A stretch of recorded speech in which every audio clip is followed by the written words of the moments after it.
Cuando hay una novación, las garantías de la obligación primitiva desaparecen.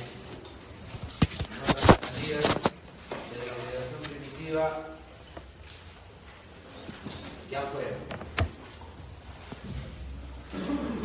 En una cesión de derechos, como ustedes saben también, eso no ocurre, ¿no? En una cesión de derechos,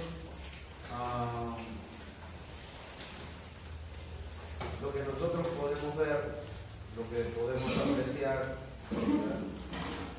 es que es la misma obligación, solo que modificada, pero no es que haya una nueva deuda. Es la misma deuda, pero con un cambio, con una precisión. Dicho de otro modo, y como ya lo habíamos conversado, ha circulado nada más. La situación jurídica implicada circula, pasa de una mano a otra mano. Nada. No, la situación jurídica del acreedor A, ese acreedor A se desprende de la situación jurídica y va a pasar algo. Pero la situación jurídica es la misma. No se ha extinguido nada.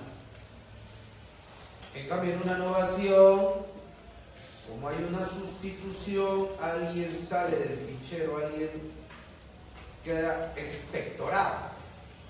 Esa es la extinción, ¿no? Profesor,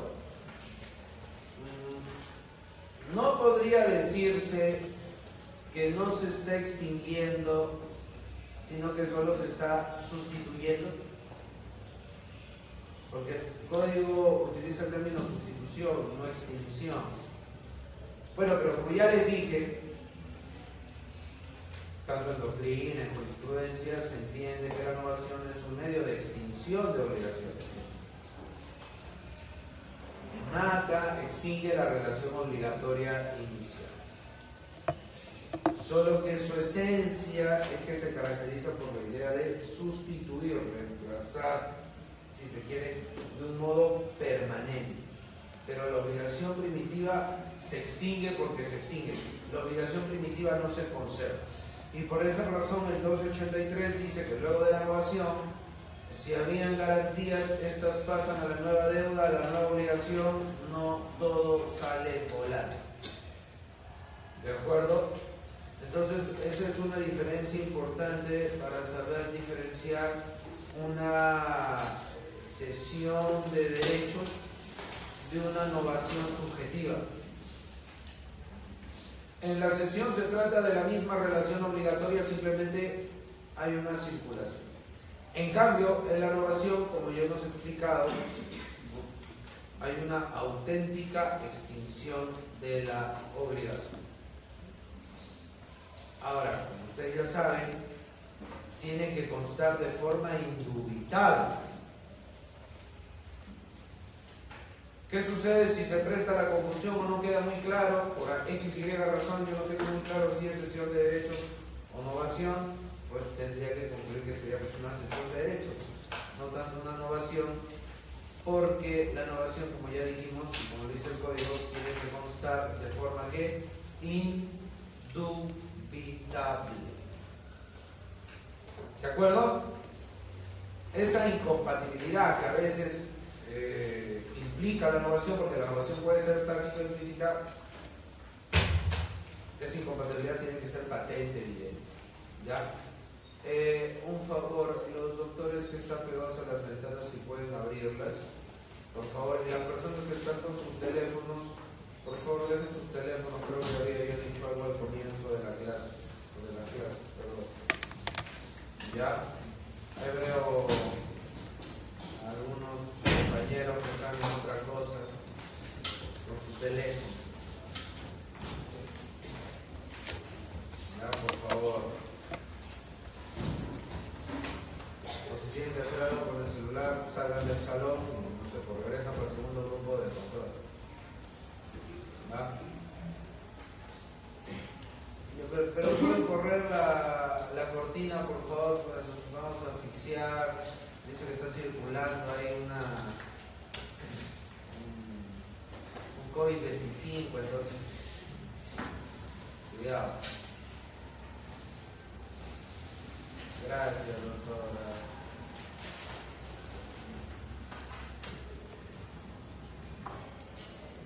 Puras doctoras en su fila izquierda. Le iba a indicar al doctor que se ve que va a sentar porque todas son invitadas. Ya, retomamos entonces. Ya les había comentado también cuando el código habla obligación nula. Ahí está hablando de la fuente, estábamos conversando en la sesión anterior. Y eso vinculado, doctores, ya, al 1287, dice, si la nueva obligación se declara nula o es anulada, la primitiva obligación revive, pero el acreedor no podrá valerse de las garantías prestadas por terceros.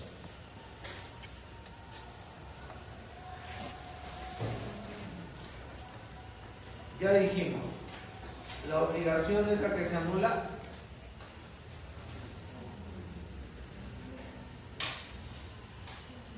La obligación es la que se anula. ¿Qué se anula?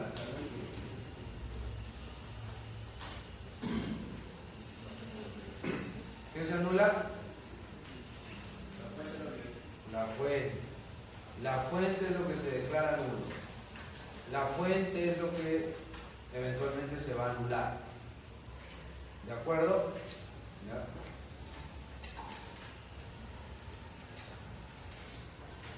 Entonces, cuando dice, si la nueva obligación se declara nula, la primitiva obligación revive.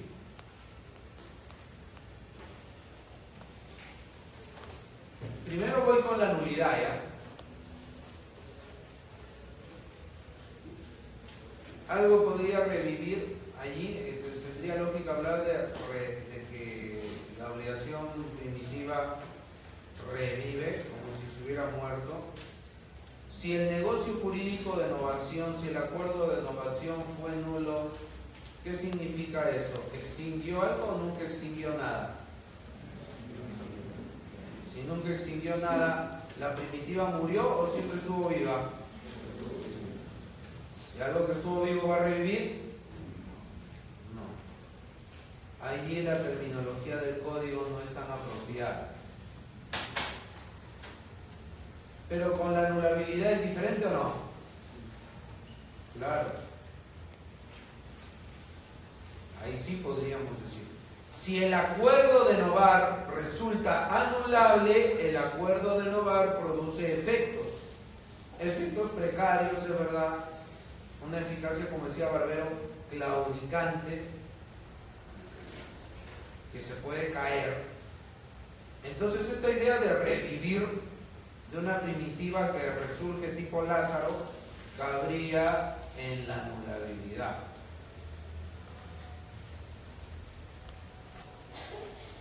A ver, ¿quién me explica una, dos, tres diferencias de nulidad, anulabilidad?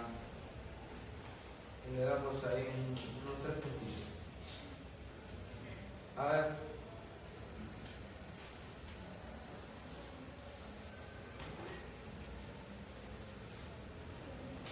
Se vota.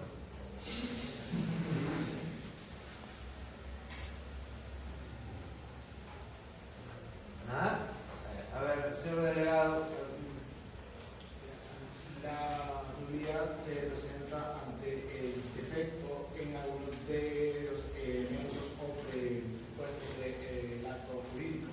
En cambio, la nulidad se da en un defecto en la voluntad, ya sea por dolo, por error o impugnación. El acto nulo no produce efectos. Se suele decir de que nada muerto.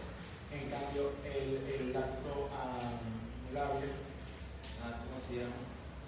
Así produce precarios. El plazo de prescripción en nulidad es de 10 años y en nulidad es de 2.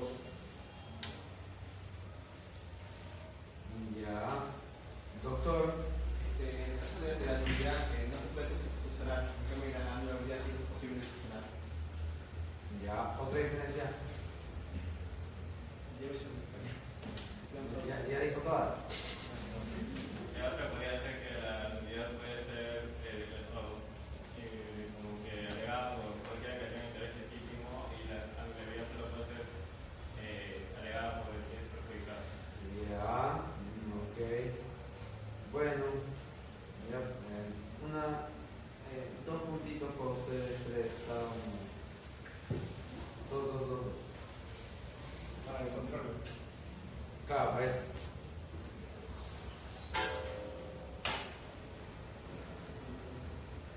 ¿Cuál tiene sentencia declarativa? ¿Y la anulabilidad? ¿Y cuál es la diferencia entre uno y otro, doctor? A ver, mete tu borde. Ahí te dejo el arco vacío.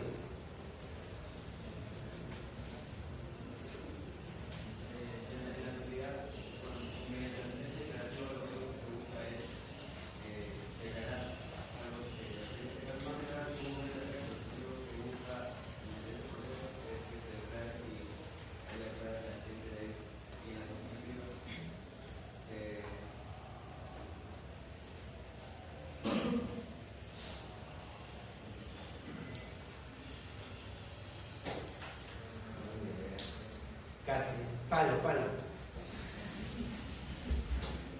En la declarativa se declara una realidad preexistente. Como le gusta decir a los autores brasileños, el juez cumple una función de certificar, certificación nada más. Mientras que en la constitutiva el juez cambia la realidad jurídica preexistente. El juez no constata nada, el juez entra a cambiar. En una el juez constata, en la otra, si se me permite la expresión, creo que yo soy didáctico, no chabacano. En la otra el juez mete mano, modificando. Entonces, el nulo siempre fue nulo. El juez simplemente está declarando que nació muerto, como decía León Barandiarán y la doctrina más antigua. En cambio, el anulable nace enfermo, se dice, ¿no? Puede morir. Con esa analogía un poquito macabra. Entonces, tener en cuenta eso del 287. Si el negocio jurídico que implica la novación, si tengo la fuente A, obligación primitiva, fuente B, obligación novada a la nueva, si esa fuente B se cae por nulidad, quiere decir que nunca hubo novación. Lo que no me gusta del 1287 es que cuando dice revive, eso prácticamente está reconociendo que, o sea, si aplicas eso literalmente, estás aceptando que el nulo sí produjo algún efecto y que sí mató a alguien, cuando se supone que no mató a nadie. No sé si me siguen, ¿no? En términos asequibles, ¿no? Entonces, ese es un poco el problema del 1287. Pero nosotros tenemos que mirar más allá y no detenernos en la mera lectura literal. Como ustedes han visto en la lectura del primer pleno casatorio, donde el pleno dice, no hay que ser literal, hay que hacer interpretación. Una cosa cierta, ¿no? Bien. Eso en relación a la novación, doctores. Vamos chequeando el otro mecanismo, que es la compensación. Miren, si ustedes buscan jurisprudencia sobre novación van a encontrar bastante, ¿ya? De compensación no mucho. Hay un caso muy bonito, está circulado en internet bastante, es una sentencia extensa sobre compensación. Hay que reconocer que no es usual. La compensación no es algo constantemente. No. Es una cosa poco recurrente, para ser sincero. ¿Ya? Pero hay esta jurisprudencia a la que estoy aludiendo. Y bueno, esta jurisprudencia tiene la peculiaridad, y por eso podría entenderse como un poquito pesadita, un poquito fastidiosa, ¿no? Tiene la peculiaridad, les decía, de implicar temas de derecho internacional privado. Allí les voy a alcanzar la jurisprudencia para que la chequen. De repente me animo bien en el final, no sé, ya veré. Pero la compensación en su idea básica, tú me debes, pero yo también te debo, Entonces parchís, ¿no? Yo te presté 300, pero luego tú me prestaste 200. En un tercer momento yo te quiero cobrar todo. Y tú dices, oye, pero ¿y lo que yo te presté? Ok, tú me prestaste 300, pero yo también te presté 200. Entonces, o bazar. Entonces, allí se hace una suma-resta, entre comillas, y va a quedar un saldo ¿de cuánto? 100. Y va a quedar una obligación equivalente a 100. De las dos obligaciones, 300 o la otra de 200, insisto, de las dos deudas, 300, 200, al hacer la compensación solo va a quedar una. ¿Por cuánto? Por 100. Eso es la compensación. En sí. Tú me debes, yo te debo, compensemos. Y repito, insisto, de las dos relaciones obligatorias que había, o de las dos relaciones obligatorias que se van generando, ¿no? Solo va a quedar una, que se suele denominar relación obligatoria compensada.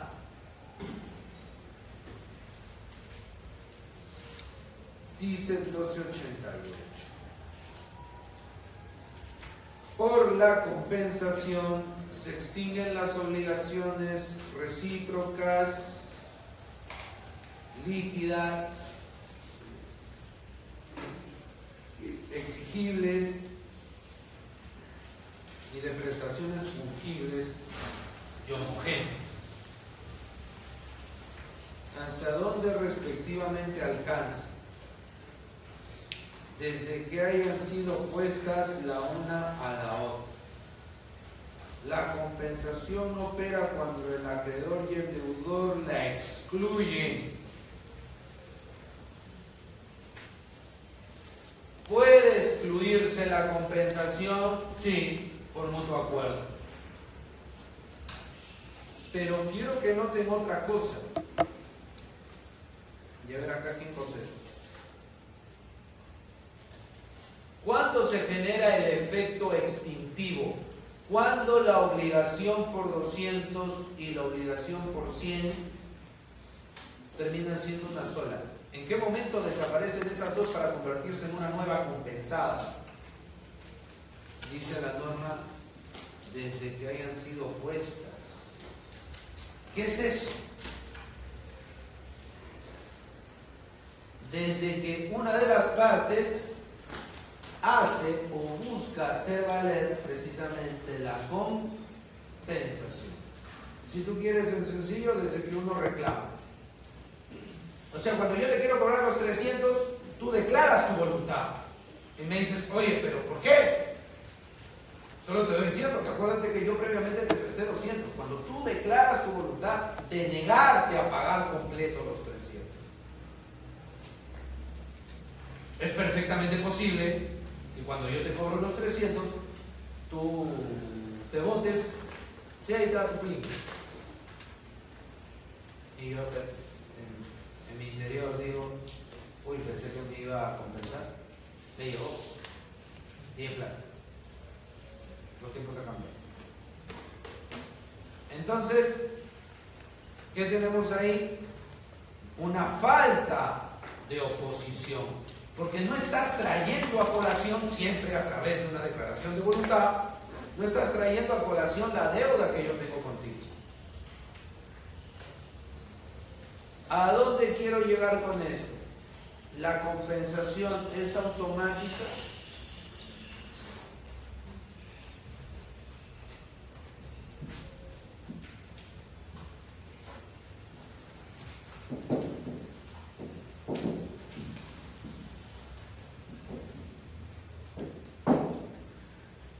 ¿Será automática?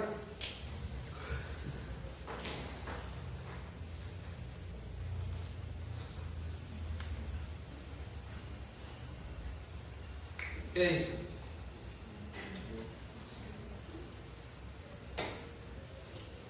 ¿Qué situaciones jurídicas se podrían ver en el 1288 que yo he leído? Hay una situación jurídica fundamental que nos explica el funcionamiento de cómo dos se vuelve solo uno. ¿Qué situación jurídica es? A ver, esos campeones de comprensión lectora. A ver, los capos de RB.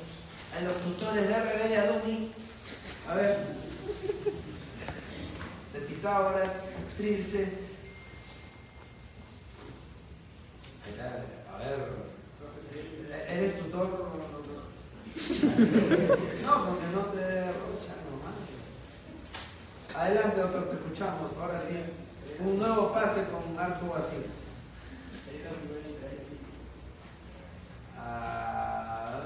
¿Cómo así? A ver, desarrolla la idea, doctor.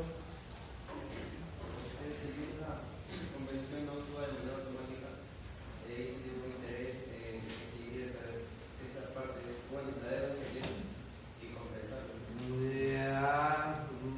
No era lo que estaba pensando, pero en efecto tiene que ver con lo que conversamos de pago. Ya está bien. Por favor. Bien, ¿no? ¿Cuánto? No, una preguntita. No, o sea, dos puntitos. Una pregunta. Gracias, doctor Miguel. Gol. ¿Potestad? ¿Así se llama? Potestad. Derecho potestativo. ¿Patria potestad? Como los papás sobre los niños.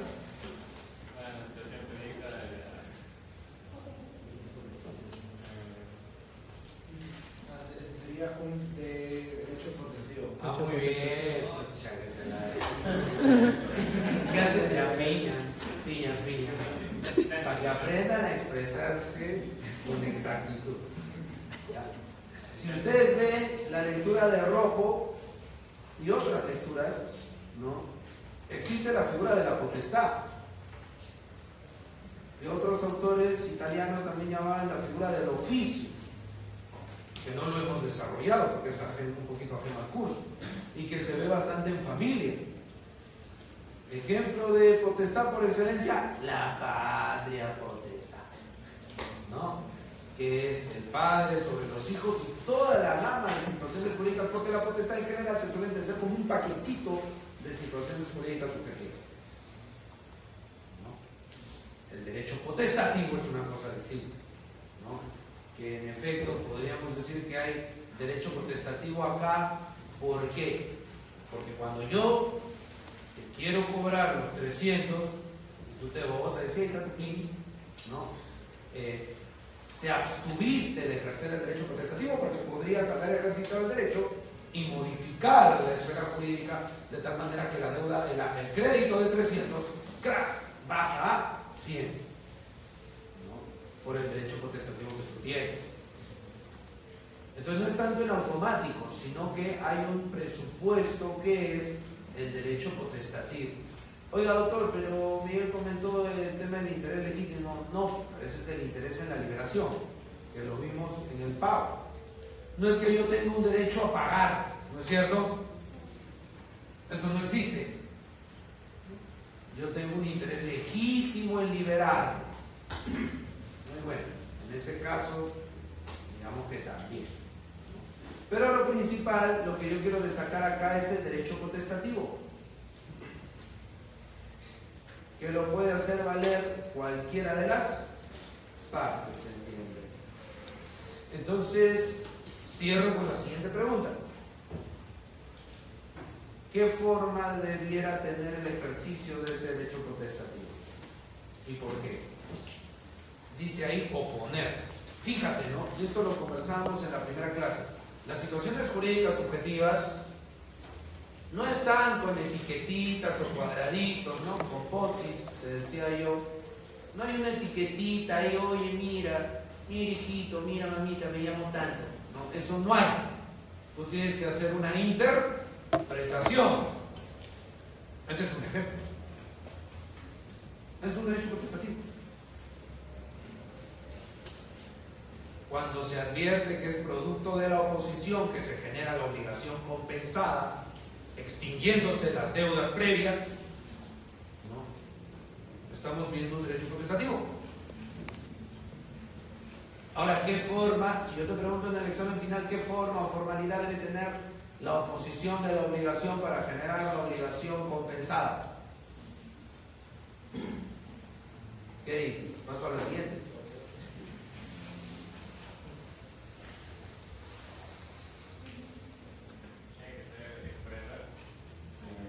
¿Y por qué? ¿Por qué tendría que ser? No estoy diciendo que lo sea. No lo estoy afirmando ni negando. ¿Por qué? ¿Por qué? ¿En qué te basarías? Yo voy a hacer esta respuesta, doctor.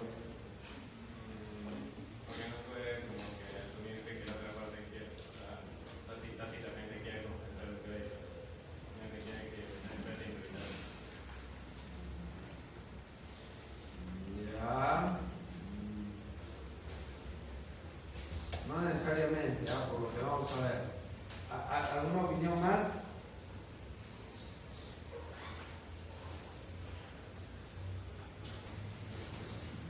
Principio de libertad de forma. Si no hay una formalidad, los sujetos pueden utilizar la que juzguen conveniente. Otra vez, acto jurídico. Mira la importancia de Civil 2. Por eso la importancia de que repasen su curso del año pasado. Ya, repasen, doctores, mira cómo todo está entrelazado con ese curso. Es importante. Ya, si por ahí, profe, se me perdieron mis apuntes, tiene que chequear un libro, claro, por ahí, el profesor Aníbal, Juan Espinosa, tantos libros. ¿De acuerdo?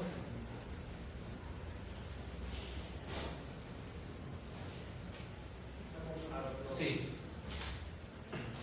Apunto los puntos a preguntar para participación. Sí, sí. 288. Entonces, por la compensación se extinguen las obligaciones. Ya, para que surja este derecho potestativo del que estamos hablando, ¿cuáles son los requisitos que se tienen que dar? Estas obligaciones tienen que cumplir ciertas características que están en la ley. Cumplidas esas características, caramba, surge el derecho del que estamos hablando. ¿Cuáles son esas características? Dice, las obligaciones recíprocas. ¿Qué será reciprocidad? Vamos a ir viendo las características y con eso iremos cerrando antes del control. Recíproco. Tú me debes, yo te debo. Tú me debes, yo te debo.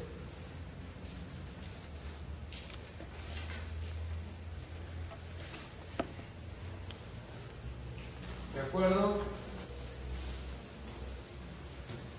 Entonces, eso es uno. Yo te debo, tú me debes. ¿Qué sucede? Que tú y yo estamos en las dos relaciones obligatorias. ¿Está bien? Entonces es A y B, B, A. Pero no es A y B, B con C, A y B, A con C. Eso no corre. Entonces la reciprocidad implica que el sujeto que es deudor en una deuda es acreedor en la otra y viceversa. Entonces, si tú me debes 100 y yo le debo 100 a otro, un tercero, ahí no tiene nada que ver la compensación.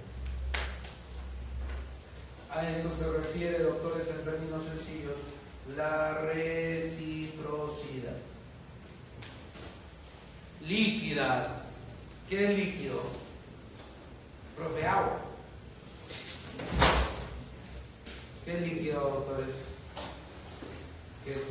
debidamente cuantificado, está definido totalmente. No hay una cuantía o no hay un monto pendiente de definir, pendiente de evaluar, no hay nada de eso. ¿Estamos? ¿Verdad? No hay un monto, oye, mira, está pendiente esto, no. No hay montos que tengan que determinarse de alguna forma. Yo puedo decir 50 para el zapato, $50,000, 10.580 soles con 73 céntimos, 50 litros de vino de tal marca, tinto, etcétera, etcétera. O sea, la cuantía, la entidad en que consiste la relación obligatoria de la prestación está plenamente determinada. Si no fuese así, no va a ser posible ya la compensación. Exigibles. Las dos obligaciones, las deudas que se pretenden compensar, tienen que ser, doctoras, doctores, exigibles. Las dos deudas, las dos obligaciones, insisto, repito, tienen que ser exigibles.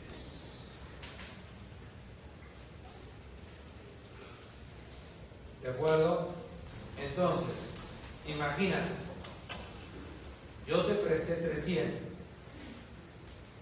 tú me prestaste 200 a mí. Cuando yo te cobro, hoy 2025, yo te quiero cobrar, tú me dices, oye, pero tú me debes 200.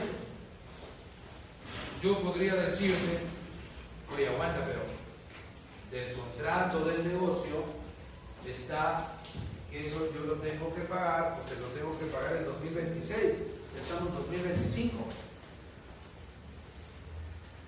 Mi crédito es exigible. El tuyo, si tiene que pagarse en 2026, ¿pero el tuyo qué es? No. ¿Se puede compensar? No. O sea, no tienes el derecho potestativo. Tú podrías decirme, compenso. No pasa nada.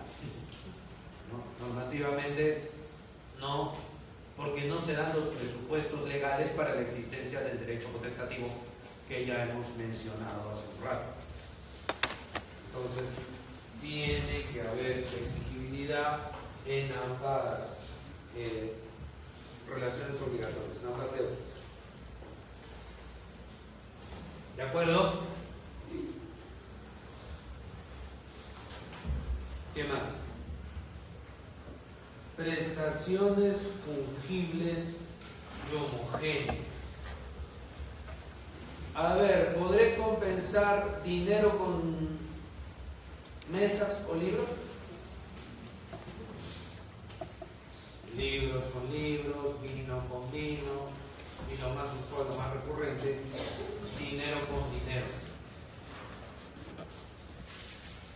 A eso se refiere con homogeneidad. Tienen que ser obligaciones de la misma especie. Tienen que ser relaciones obligatorias de la misma especie. Profe, ¿y qué pasa si no son de la misma especie, profesor? Ahí va a haber, como les menciono, un problema. Nuevamente, no va a surgir el derecho potestativo. Para que surja el derecho potestativo tienen que cumplirse los requisitos del 1288. Si no, no hay derecho potestativo. ¿De acuerdo? ¿Estamos?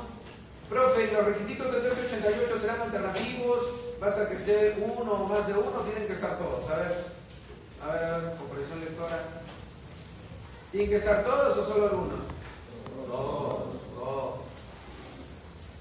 falta uno, ¿va a haber derecho potestativo?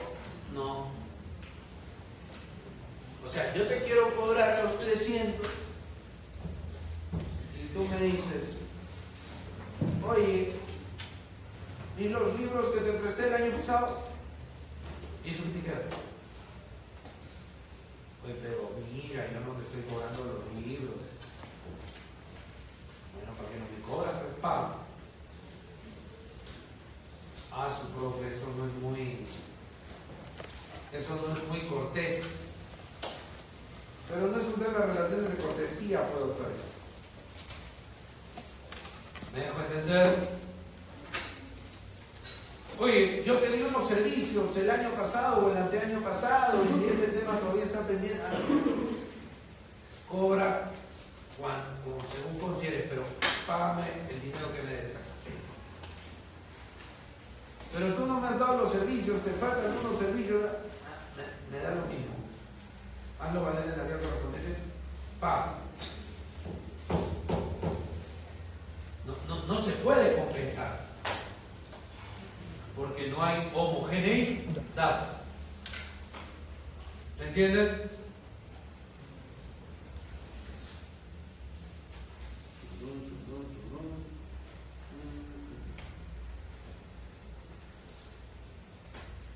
Ahora, si no se dan los requisitos del 1288, si faltan los requisitos del 1288, si falta uno, faltan todos,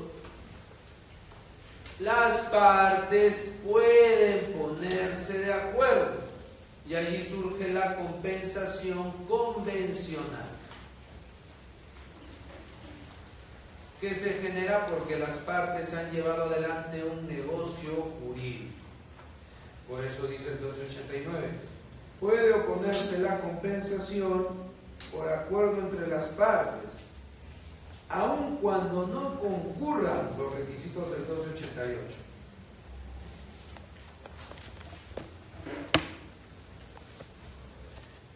El derecho potestativo se genera en automático si se cumple el 1288, el derecho potestativo, que se tiene que ejercitar mediante una comunicación de forma libre. No hay formalidad ni aprobaciones ni nada. Pero si no se dan los requisitos del 1288, las partes pueden ponerse de acuerdo para compensar. O sea, yo te trato de cobrar el dinero y tú me dices, oye, pero tú me debes un servicio. Ya. Arreglemos. Ya, no. Pero eso es por mutuo acuerdo.